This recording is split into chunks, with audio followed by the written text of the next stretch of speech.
Alright, firstly, shout out to Silph Science and Research. They do valuable testing and research on everything from rocket appearance to lucky friend rates to hatch rates. They've done it all.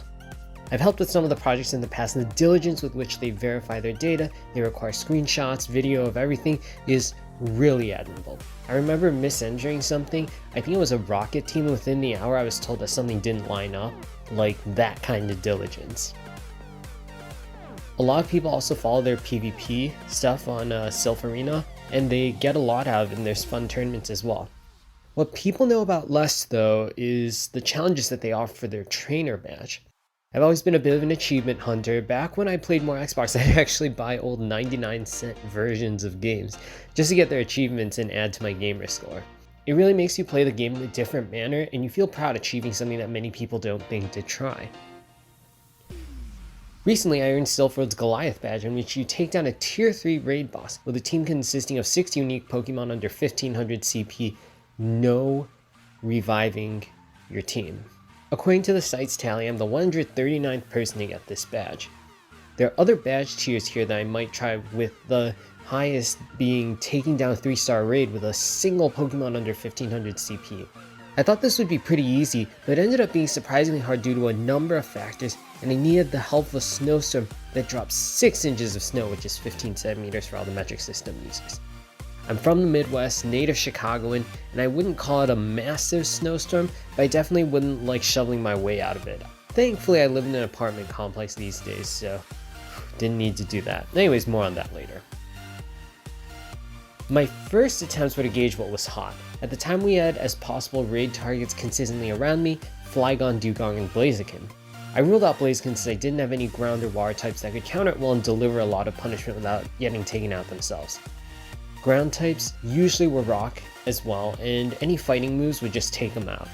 I did give it a half-hearted attempt with a bunch of water types, but it didn't go well since the Blaziken just quickly blaze kicks the heck out of my team. Remember, I had to do this in one go and without needing to heal up my team. Therefore, I went towards Dugong. I figured that if I lucked out, I could get one with a water charge attack and deal with it with a bunch of grass types that would tank it. It was better and it wasn't. I came close so many times with a team of Frenzy Plant starters and a Breloom for some fighting support. Even when boosted with sunny weather, they couldn't do it. Unlike my Blaziken experience, I didn't get swept so quickly, but the Frenzy Planters just lacked the firepower to get the job done. Later on, I even tried bringing in some fighting types to give me a hand, but that didn't go well either, even when weather boosted. At first, I tried Flygon 2 with middling success, just not as good as my Dugong. I managed to deal good damage to it, but it too, like Blaze, can just sweat me before my team could get the job done. I had to get my dodging better, since usually I just spam attacks and take them in raids. You know, if your team goes down, just put in a fresh set of Pokemon. Really brought me back to my level 30 days where I was just dodging for my life. Anyways, because Flygon is ground and dragon type, it is doubly weak to ice. However, my bulky ice options, which could deal a ton of damage, were few, and if the Flygon knew Stone Edge, it would wipe right through them. Luckily, nature suddenly made it happen. A snowstorm rolled in, the first of the year. And Pokemon Go actually stayed reliable to the weather and accurately reported this. Suddenly, I had a team of weather-boosted ice types against a foe doubly weak to it. Armed with this divine intervention, the impossible became possible. The team I'm using here consists of my Alolan Sandslash as the lead. If the Flygon had Dragon Claw, it would be able to deal with it as it is part Steel type. Next came my Alolan Ninetales, which being part Fairy, could handle those dragon moves as well. Next came a Grand Bull, as I needed some bulk and change of pace to set up for Sweepers, a process which I'll describe.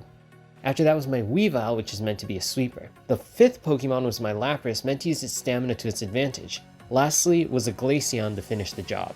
As you can see here, I alternated tank with sweeper. My logic was that I wanted the bulky Pokemon to be taken out by a charge move so that the sweepers could enter unbothered.